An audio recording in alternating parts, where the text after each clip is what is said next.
'Tis I. Hey everyone, glad to see you back, glad to see you looking fresh. So, it seems that E3 season has come and gone once again, and while I appear to be a little bit late on making this video, you can kind of blame me, but you can also kind of blame Nintendo, because I've been waiting for a Direct, and instead of a regular Direct, we got a Direct Mini Partner Showcase. Which actually wasn't too bad, and a couple of those games will appear on this list. So, we're talking about the entire E3 season.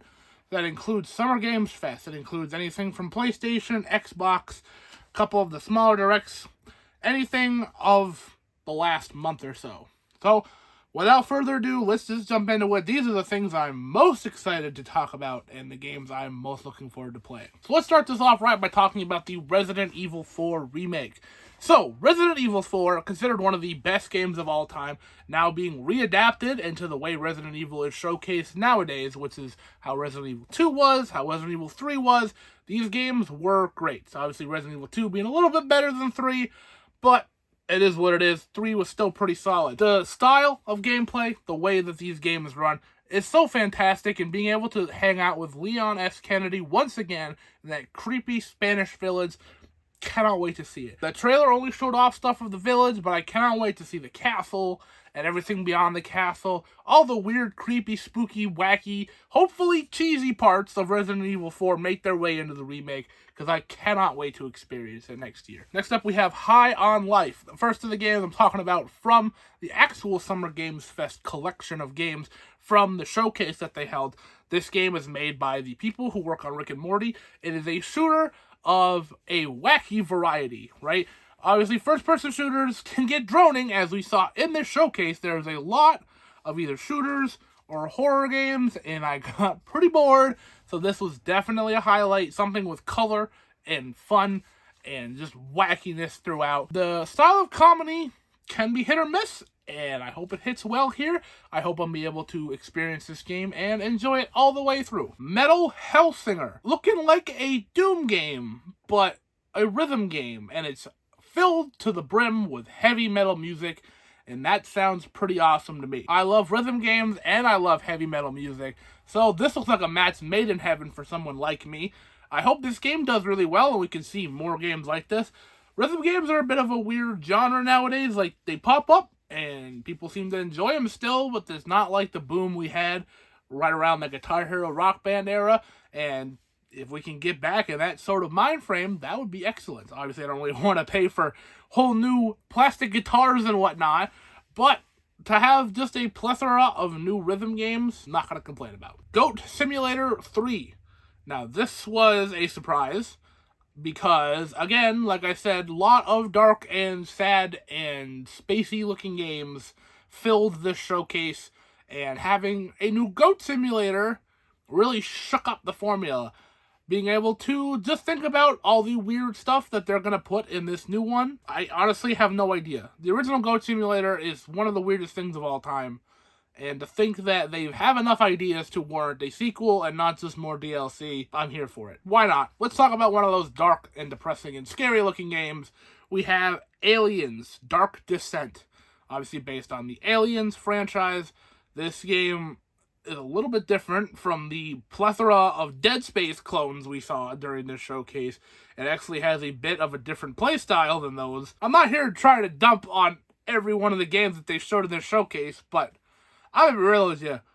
By the time I saw the fourth one that looked like Dead Space, I was done. I didn't want to see any more. That being said, Aliens Dark Descent, one that I'm actually looking forward to. So let's jump from dark, spooky, scary space stuff to the Wholesome Games Direct. And we only have one to talk about from there, but I always like to include at least one when I talk about these kinds of things.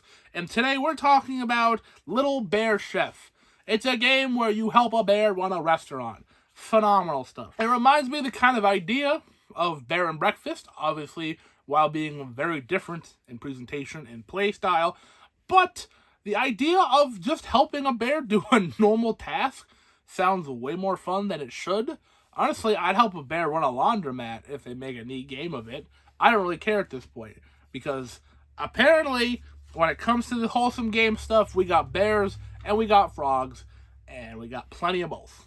So hey, Little Bear Chef, I'm ready to see more of. So, after that, we go into Square Enix's little showcase, which they had some very, very cool stuff to talk about, including Crisis Core, Final Fantasy VII Reunion. Now, for a lot of people, they love this character of Zack. So when he appears in Final Fantasy VII Remake, I had no idea who the heck this guy was. Who's this guy? He kind of looks like Cloud, but kind of not. He's a soldier, I guess, pieced together. But I didn't know really who he was. And people online talking about, hey, it's this character from the game. Crisis Core is on the PSP only. Hopefully get a remake, hopefully get a re-release of some kind. Appears to be getting that remake treatment, and I'm very excited to be able to experience this story that a lot of people have clamored for a long time. And on top of that, we get the announcement of Final Fantasy VII Rebirth, which of course, again, we kind of knew this was coming. I don't know if this was the official announcement. This is definitely the name release. So, we know the name, we know it's part 2 of a trilogy of Final Fantasy VII games, which sounds strange to say. I really liked Final Fantasy VII Remake, and I'm excited to play this. Middle stages of stories tend to have a problem with me, because they don't have a true beginning, and they don't have a true end. If it works, it works, and I think it's really gonna work. And I'm excited to see what they do with this game. And the one that we all waited for quite a while, the Nintendo Direct Mini Partner Showcase. But, anyways, there was some really cool stuff in there. Not everything I'm going to talk about, but a couple of things that interested me the most, such as Dragon Quest Treasures, which is like a monster collecting, treasure hunting RPG. That sounds like a cool little mix. Has a character that was not the main character of Dragon Quest XI, Eric. He appears as the main character in this, or what the trailer appears to show. So that'll be cool to hang out with him a little bit more. Go on this weird little adventure. That might be fun. And all I can think of is during the trailer, they played the music so loud you could not even hear the narrator talking. And I get a giggle of that every time I think of it. And we're going to wrap this up. We started off with a Capcom, so might as well end with a Capcom, right?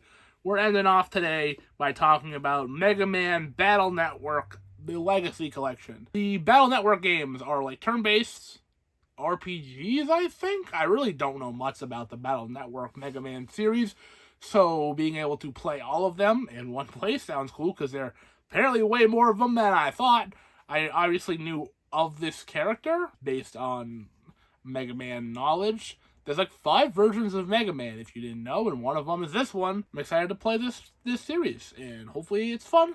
Hopefully the transfer is done well. I have faith in Capcom, because Capcom's pretty good about transferring old stuff to new consoles. Let's see what they do with that one. So that will do it for the 10 games I am most looking forward to that were showcased, shown off, first displayed in the Summer Games Fest E3 season.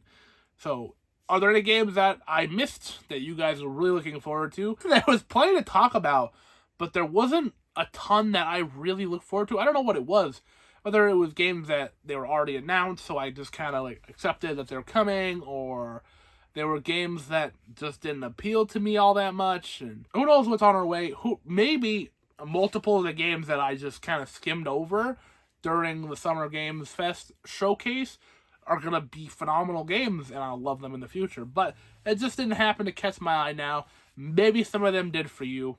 So please let me know what games you're most looking forward to. Maybe it's one on my list. And as always, thank you so very much for watching. Like this if you like this. Subscribe if you haven't already. And I will see you at some point.